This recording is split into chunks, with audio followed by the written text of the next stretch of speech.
Antes de que empecemos y de que empiece David con el informe de ratios, como siempre hay que reconocer el trabajo de los demás, reconocer que el informe de ratios, hoy no pueden estar aquí para presentarlo también, pero que han realizado un excelente trabajo por parte de Arturo Aguado y de Noemí Cambu.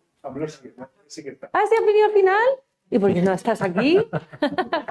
Vale, Arturo, bueno, pues Arturo Noemí, Agudo. Arturo Agudo, vale, Arturo Agudo y Noemí son los que han hecho una labor excepcional también en la realización de este informe. Bueno, y Sara, pero que reconocerles a ellos el trabajo realizado. Y ahora sí, David, te dejo. Sí. O lo voy pasando yo. ¿Quieres?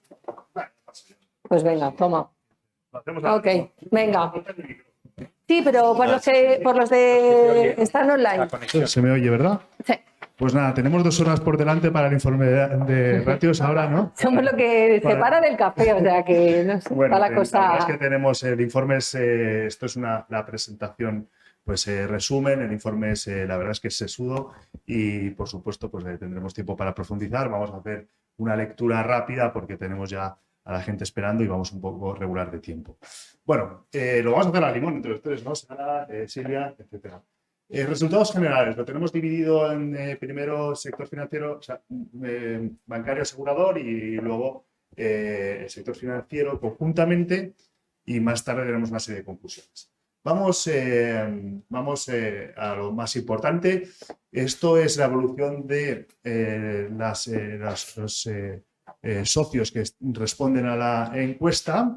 Y bueno, pues lógicamente la tendencia no es buena. Yo soy de un pueblo de Alicante y cuando estaba en la universidad estudiando, me acuerdo que en estadística el alfa de Cronbach decía que entre 3 y 5 con 3 y 5 miembros de un grupo es lo mínimo que necesitas para que los datos sean robustos. O sea que no nos podemos dormir.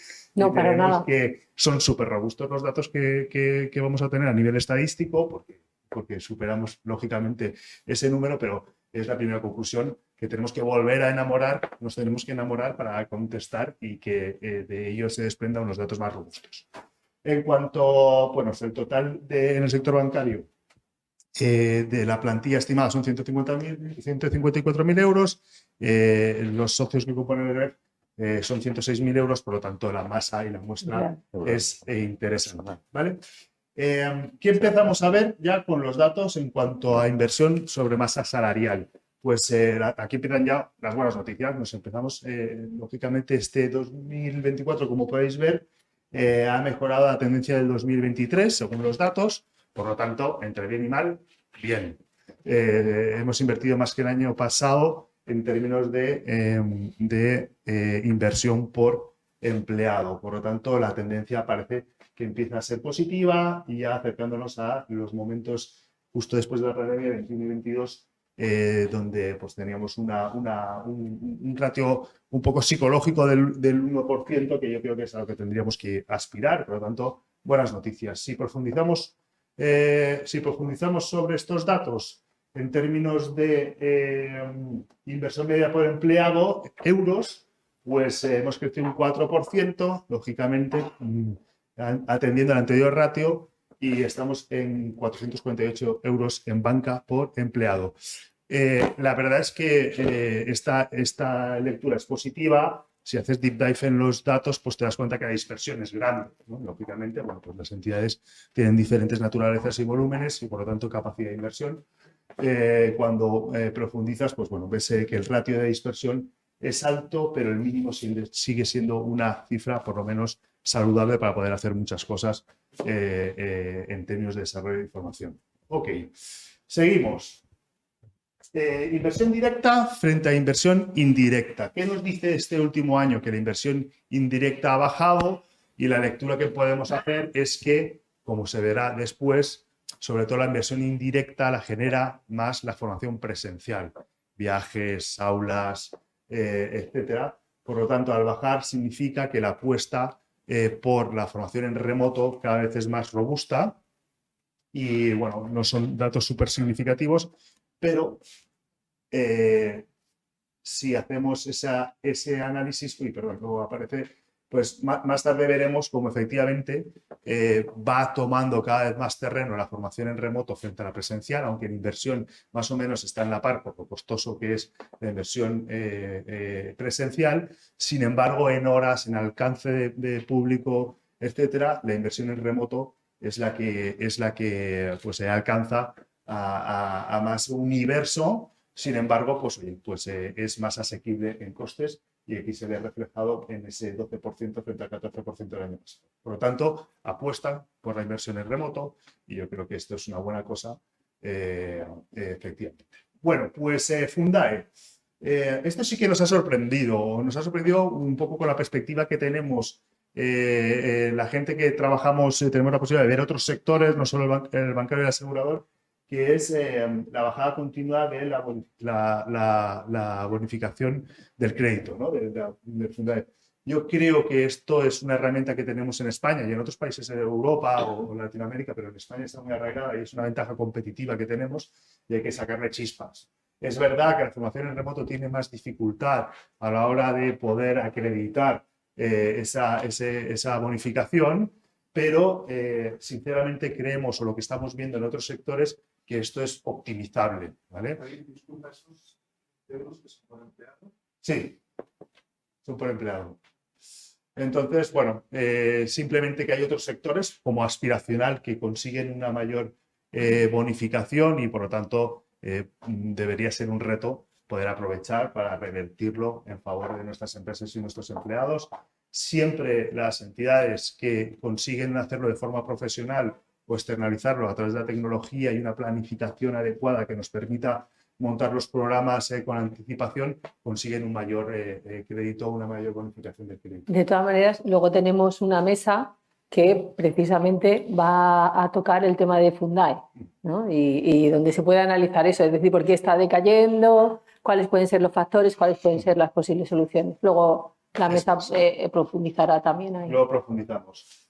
Bueno, vamos avanzando. En términos de horas de formación por empleado en la bonificación, veíamos ahora sí. Oye,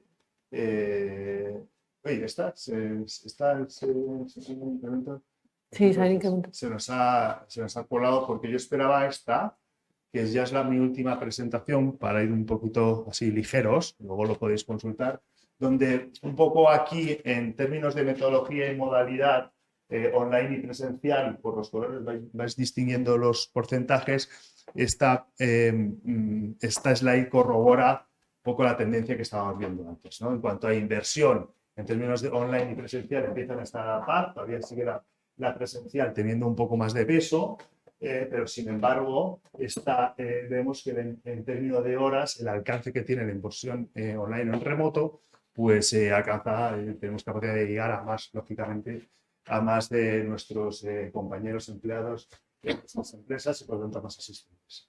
La anterior era mía, ahí está. Sí, ¿por qué? Esto te toca material, ¿no? Oye, Sí, no pasa nada. No pasa nada, porque antes de eso sí, por eso, claro, no te he cuadrado. Vale, aquí sí que quería buenas noticias, ¿no? Porque todo no van a ser malas ni seguir redundando las buenas noticias. Bueno, lo que vemos y nos ha gustado es que seguimos incrementando, seguimos con la línea que empezó en el 2022 de incrementar las horas de formación por empleado. ¿Vale? Se ha incrementado un 2,67%. A ver, no hemos llegado todavía a niveles que teníamos 2020-2021, pero bueno, estamos en ello y al menos esperamos consolidar este crecimiento y que siga con esa línea ascendente. En metodología, bueno, pues como bien estaba explicando David y temas a analizar, como el 48% de la inversión resulta que es casi el 88% de las horas que tenemos de formación, ¿no? Que venía lo que decía él, estamos incrementando la formación online y evidentemente tiene un porcentaje de horas tremendo, pero es verdad que luego la formación presencial, que se supondría un 52% o en aula habitual, eso representa un 12% de las horas, ¿no? Entonces, bueno, esto ya es trabajo, es como el informe de ratios, al final lo que sirve es para hacer un análisis propio, es decir, dónde estamos y si esto, qué es retorno de la inversión o si nos merece la pena esta inversión que hacemos para obtener este número de horas y con este número de asistentes. Porque claro, invertimos un 52% para un 12% de horas y un 11% de los asistentes. Bueno, esto ya es el análisis que luego cada uno tiene que ir haciendo, ¿no? Vale, certificaciones y formación obligatoria. Pues no voy a descubrir nada nuevo, que estamos hiper, mega regulados, con lo cual a nuestros empleados, con lo de los cursos obligatorios, por MIPI, por ley de contratos, por no sé qué. Bueno, pues los tenemos haciendo un montón de certificaciones. La buena noticia de aquí es que tenemos unos cumplimientos excelentes, podemos decir, ¿no? O sea, el mínimo que tenemos es un 94%. También eso es verdad que es una parte de labor del Departamento de Formación que muchas veces parecemos policía, vi el curso, el prevención de blanqueo y tal, ¿no? Y nos hace, pues, la verdad, que hacer una labor de perseguir allí a los empleados bastante intensa, ¿no? Pero bueno, esto nos lleva a que tenemos unos cumplimientos excelentes, diría yo, y tal. Es que, joder, tener en cuenta que tenemos una media de cursos exigidos de 18. Es que bombardeamos un poquito, ¿no? A la gente, pero bueno, nos quedamos con lo bueno, que cumplimos y la gente cumple, ¿no? Y bueno, y un último dato ahí, él representa el 43% del total de horas de formación. O sea que casi la mitad de las horas de formación que hace la gente es para temas de cumplimiento normativo. Tela, ¿no? Entonces, vale. En fin, para no demorarnos mucho más, los equipos de formación. Aquí, al igual que antes señalaba David, en la de inversión por empleado y tal, hay una dispersión brutal también, ¿no? En lo que son los datos. Entre los datos de formadores, entre unas compañías y otras. Si hacemos zoom, la dispersión es muy grande, ¿no? Pero bueno, a grandes rasgos, en cuanto a plantilla de departamentos de formación, pues vemos que tenemos un mínimo de 1, pobre, y ahí pues los hay está con 10 y con 23 externos, ¿no? Tendríamos esos máximos. Y luego los formadores, pues igual, pues gente que no cuenta con equipo de formación y hay otros que tienen 352 o 1168. La dispersión es muy grande, de verdad que las diferentes empresas que formamos el GREF y que somos socios, pues también somos muy diferentes. Sara, dime. Sí. ¿Qué diferencia? O sea, no entiendo la parte de equipo de cuando pone formadores, equipo de formación interno. Vale, pues que esta parte, el interno son otros colaboradores de la organización, Noemí, que va a poder responder mejor, bastante mejor que yo. Espera, Noemí, que te van a dar el micro. Ha caído. De ahí no pasa. Bueno, lo que comentábamos. Sí. A ver. Conectados, ¿no? Ahora. Sí, vale. Perfecto. Bueno, nada, plantilla del departamento de formación son todas las personas que se dedican a la formación, pero que no tienen por qué ser formadores. Internos, bueno, pues los internos y externos pues pueden ser gestores de Fundae, no sé, aquellas personas administrativas que pueden hacer una organización de la formación, de las diferentes convocatorias, etc. Equipo de formación es el equipo completo de formación, tanto personal interno como consultores o formadores externos. Vale. Pásale el micro. Nosotros tenemos una pregunta. ¿Cuál es el ratio de la plantilla del departamento de formación en relación a toda la plantilla de la entidad? Pues ese dato no lo tenemos y creo que nos lo anotamos para verlo el próximo año porque creo que es muy interesante y creo que puede ser bastante revelador. Bueno, como esto está grabado, no lo apuntamos. Sí, creo que es un dato que deberíamos tener en cuenta. Es decir, cuál es el ratio por número de empleados con las personas que configuran el departamento de formación, porque eso sí que daría una representación, ¿no? La verdad que sí, si te pones a pensar, asusta un poco y seguro que allá lo que dice José Miguel de que ahora se han incrementado todas las labores y el departamento de formación ha subido. Pero también es verdad que yo creo que los equipos han disminuido, que quizás deberíamos añadir también un histórico para ir viendo la evolución de las personas que componen los equipos de formación, porque yo creo que ese dato también sería relevante y a tener en cuenta, ¿vale? Sara. Sí, fenomenal. Te lo dejo. Bueno, vamos rápido, que nos sí, están vamos rápido, que nos van a Son 4 decir datos algo. y como ya conocéis tradicionalmente, ICEA colabora en este informe de ratios para que tengáis una visión en conjunto del sector financiero. David y Silvia nos han explicado todo el tema de banca y ahora vamos a ir comparando en poquitas slides con seguros para tener una visión en general, como os decía, del sector financiero en conjunto. En cuanto a la cuota de participación en seguros este año, sí tenemos una cuota aceptable de participación. En seguros, como os decía, no es un 67, es un 69, tal como decía David al principio, pero bueno, que nos da una cuota del sector financiero un 75, o sea que son datos que nos dan cierta fiabilidad para presentar. Si echamos la vista atrás en los 3 últimos años, pues bueno, hemos bajado un poquito en la representación en banca, en seguros nos mantenemos y bueno, pues lo que os decía, un 75 hemos ido bajando, o sea que os animamos a seguir colaborando, que sabemos que al final cuando os pedimos datos, tanto en ICEA como desde el GREF cuesta, pero al final gracias a eso vais a tener una visión mucho más interesante y fiable para tomar medidas. En cuanto a la inversión sobre la masa salarial, pues aquí también con una retrospección a los 3 últimos años, aunque hay que tener en cuenta que cuando hacemos el análisis retrospectivo los 3 últimos años, no hay que olvidar que la cuota de participación en cada uno de los años ha sido diferente. O sea, no es comparable en términos absolutos, pero nos sirve para reflejarlo. En total, en el sector financiero, un 85%, que yo creo que en inversión de formación no está nada mal. O sea, yo creo que ya lo quisieran muchos sectores. Siempre es mayor en bancos y cajas rurales que en seguros. Podemos entender por el tema de la formación obligatoria que en banca es mucho mayor que en seguros. Y por temas de horas medias de empleado, ya os lo hemos comentado para el tema de banca. Para el seguro eso es inferior, se mantienen en el año 23 y 24 con 36 horas por empleado. Y en banca, pues una brutalidad, como ya sabéis, si estáis sufriendo. Y en cuanto a la metodología, una aportación o simplemente una matización en esta slide.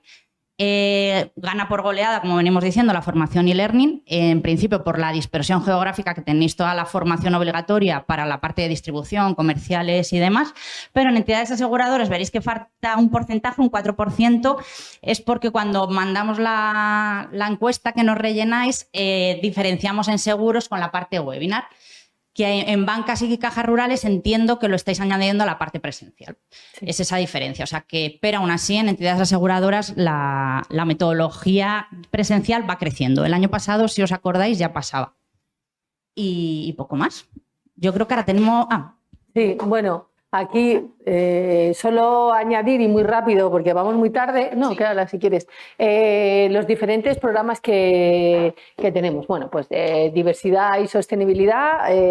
Un 95% de las entidades tienen programas con una media de 11 programas en diversidad y 2,3 horas por persona. Igual en sostenibilidad, no me quiero extender mucho más. Otros programas que ha habido de interés, pues competencias digitales, como no, Copilot, todo lo que tiene que ver con inteligencia artificial y bueno, pues un programa ARTE que nos han señalado de que técnico de asesoría jurídica y técnico de relaciones laborales. El top de acciones formativas, vale, pues cuáles han sido principalmente las materias. Liderazgo, como no podía ser de otra manera, soft skills, data, ventas y productos, principalmente. Luego hay otro tipo de acciones, pero principalmente el top 5 es ese, liderazgo, soft skill, data y ventas y productos. Y ahora ya, David.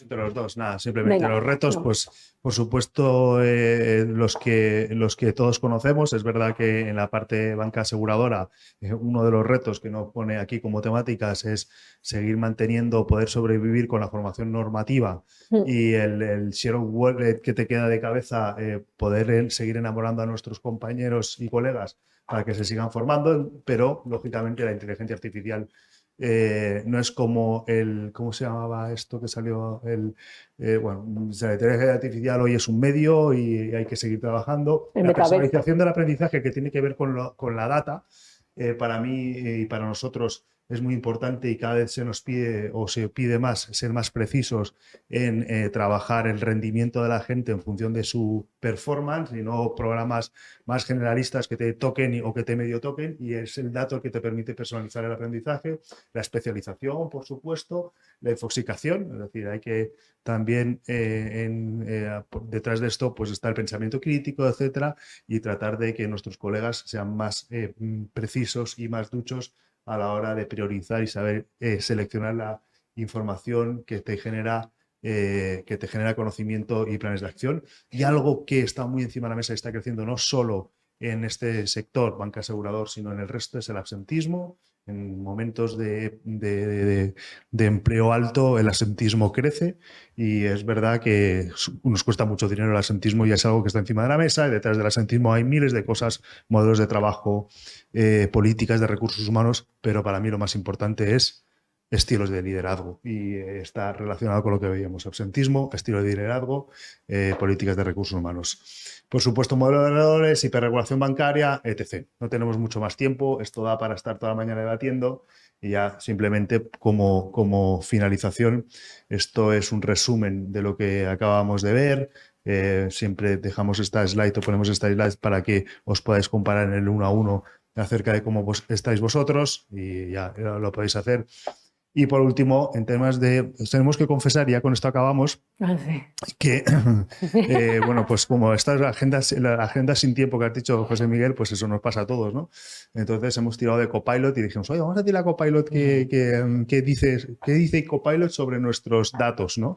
Y, joder, asusta, ¿no? Asusta porque en 3 segundos te hace un resumen de unas conclusiones que se aproximan al 95% a lo que hubiéramos hecho nosotros en 2 horas, ¿no? Por lo tanto, la grandeza de Copilot es que en 3 segundos te pone unas conclusiones potentes que luego tienes que ir matizando. Pero bueno, están aquí las conclusiones. Sí, esto es una lectura de lo que hemos visto. Más allá las hemos ido comentando transversalmente, y aquí está, lo tenéis como resumen para lo que quieras. Sí, pues con esto y un bizcocho, como decían en mi pueblo. Muchísimas gracias.